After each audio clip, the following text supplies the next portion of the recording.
दोस्तों, आप सभी को जितिया व्रत की हार्दिक शुभकामनाएं। तो आइए जितिया व्रत की कथा सुनते हैं। नर्मदा नदी के तट पर एक कंचनबटी नाम का नगर था। वह नगर बहुत ही प्रसिद्ध नगर था। उस कंचनबटी नाम के नगर का राजा मलय केतु था, जो उस नगर पर अपना राज चलाता था। नदी के पश्चिम दिशा की ओर एक मरुभूमि भी स्थित थी, जिस मरुभूमि को बालूहटा नाम के लोग से जानते थे। वहां पर एक बहुत ही विशाल, बहुत ही घना, बहुत बड़ा पेड़ था।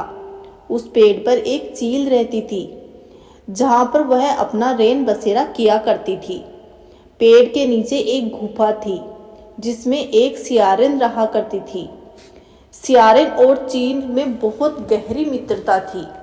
दोनों बहुत ही गहरी दोस्त थी। एक बार दोनों ने मिलकर ये निर्णय लिया कि हम दोनों बहुत अच्छे दोस्त हैं और हम दोनों एक साथ मिलकर जितिया व्रत करते हैं। दोनों ने ये संकल्प लिया और व्रत किया था। दोनों ने जीवित वाहन की पूजा सच्चे मन से की और व्रत भी निर्जला व्रत रखा। जिस दिन सियारिन व चील ने व्रत रखा था, उस दिन उस नगर के एक बहुत बड़े व्यापारी की मृत्यु हो गई थी। उस व्यापारी का देह संस्कार उसी मरुस्थल भूमि पर किया गया था, जहां पर चील और सियारिन रहते थे। जब धीरे धीरे समय गुजरता जा रहा था, रात पास आती जा रही थी। जैसे जैसे रात्रि का समय पास आ रहा था, उस सियारिन को बहुत ज्यादा भूख लग रही थी। जब उस सियारिन ने मुर्दा देखा तो वो खुद को रोक नहीं सकी और उसने उस मुर्दे को खा लिया। अपनी भूख मिटाने के लिए उसने उस मुर्दे को खा लिया था, जिसके कारण उस सियारिन का व्रत टूट चुका था और व्रत खंडित हो गया था। परंतु चील ने अपना व्रत नहीं तोड़ा और अपने ऊपर नियंत्रण रखा। दूसरे दिन चील ने उस व्रत का पारण किया। पूरी विधि विधान के साथ व्रत का पारण करके भोजन किया। सियारिन और चील अगले जन्म में पता है। सियारिन और चील एक ब्राह्मण के घर में जन्म लेती हैं। ये दोनों ब्राह्मण के घर में पुत्री के रूप में जन्मी थी। दोनों आपस में सगी बहनें थी। उस ब्राह्मण का नाम भास्कर था। जो चील थी वह बड़ी बहन के रूप में पंडित के यहाँ यानी कि ब्राह्मण के घर पे जन्म लिया। उस जन्म में चील का नाम सीलबती रखा गया। जो सीलबती थी, उसकी शादी उसके पिता भास्कर ने एक व्यक्ति जिसका नाम बुद्धि सिंह था उसके साथ कर दी। भास्कर ब्राह्मण घर पर सियारिन ने छोटी बेटी के रूप में जन्म लिया था और भास्कर ब्राह्मण ने उसका नाम कपूरावती रखा था। ब्राह्मण भास्कर ने अपनी छोटी बेटी का विवाह नगर के राजा मलय केतु से कर दिया था।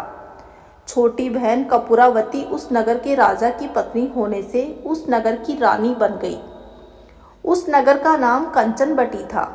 भगवान जीवित वाहन की कृपा से सीलबती की 7 संतानें हुई थी, लेकिन कुपरावती की कोख के बच्चे जन्म लेते और मर जाते।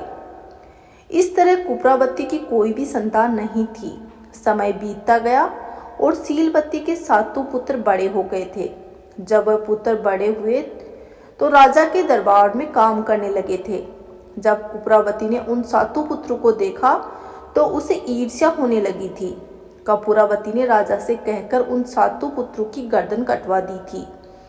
उसने नए बर्तनों में कटे हुए सिर रखवाकर लाल कपड़े से ढककर सीलबती के पास भिजवा दिए थे। ये सब देखकर जीवित वाहन भगवान ने मिट्टी के 7 भाइयों के सिर बनाकर उसके धड़ के सिर जोड़ दिए और उन पर अमृत छिड़क दिया था। अमृत छिड़कने के बाद उन सभी में वापस से जान आ गई थी। 7 के 7 पुत्र जीवित हो गए थे और अपने घर को वापस चले गए थे। जो सर रानी ने काटे थे वो सभी सर फूल व फल बन गए थे। रानी कपूरावती बुद्धिसेन के घर से बच्चों की मौत का खबर सुनने के लिए व्याकुल थी। बहुत समय बीत गया और कपूरावती के पास उन 7 भाइयों की मौत की कोई खबर नहीं आई। जब कपूरावती स्वयं अपनी बड़ी बहन के घर गई, तब कपूरावती अपनी बड़ी बहन के यहाँ पहुंची तो उसने सभी भाइयों को जिंदा देखा तो उसे बहुत ही आश्चर्य हुआ। कपूरावती उन सभी भाइयों को जिंदा देखकर बेहोश हो गई। जब कपूरावती को होश आया तो उसने अपनी बड़ी बहन को सारी बात बता दी और पछताने लगी। कपूरावती अपनी बड़ी बहन की गलती की क्षमा मांगने लगी थी। भगवान जीवतवाहन की कृपा से सीलवती ने अपने पूर्व जन्म की कहानी याद आ गई और बड़ी बहन कपूरावती को उस पेड़ के पास ले गई और उस पेड़ की कहानी बता दी थी। जैसे ही कपूरावती ने अपनी कहानी सुनी वो बेहोश हो गई और उसका देहांत हो गया था। जब राजा को इस बात की खबर मिली तो राजा ने अपनी पत्नी कपूरावती का दाह संस्कार उसी पेड़ के नीचे कर दिया था। ये थी दोस्तों जितिया व्रत की कथा। आशा करती हूँ कि आपको ये कहानी जरूर पसंद आई होगी।